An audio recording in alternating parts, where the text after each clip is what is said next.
BJP विधायक doctor Rajeshwar Singh ने लखनऊ के सरोजनी नगर में नेट जीरो इंडस्ट्री को लॉन्च कर भारत की औद्योगिक हरित क्रांति का नेतृत्व किया।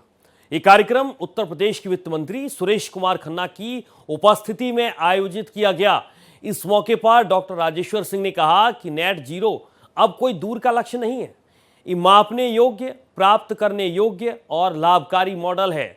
साथ ही उन्होंने कहा, सरोजनी नगर ने पहला कदम उठा लिया है। ये पहल सुनिश्चित करेगी कि हमारे उद्योग सतत विकास के अग्रणी बने। नेट जीरो 2040 की यात्रा को अब नई गति मिल चुकी है। वहीं कार्यक्रम को संबोधित करते हुए वित्त मंत्री सुरेश खन्ना ने कहा कि उपचार से बेहतर रोकथाम होती है। साथ ही उन्होंने पर्यावरण संरक्षण के लिए अधिक सक्रिय दृष्टिकोण अपनाने की आवश्यकता पर बल दिया।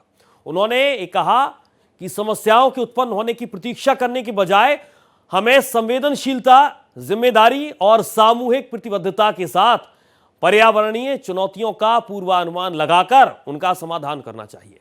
वित्त मंत्री सुरेश खन्ना ने विधायक डॉक्टर राजेश्वर सिंह के द्वारा पर्यावरण संरक्षण और सतत विकास के क्षेत्र में किए जा रहे प्रयासों की विशेष सराहना की। उन्होंने विशेष रूप से लखनऊ के उद्योग जगत को एक साझा मंच पर लाकर संवाद और सहयोग की संस्कृति को बढ़ावा देने की पहल को प्रशंसनीय बताया, जो हरित और सतत भविष्य के निर्माण की दिशा में एक महत्वपूर्ण कदम है।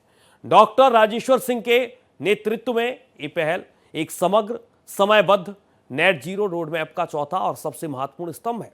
ये roadmap net zero school, college, society, RWA, township, industry और नेट जीरो गांव और सरोवर जैसे 5 स्तंभों पर आधारित है।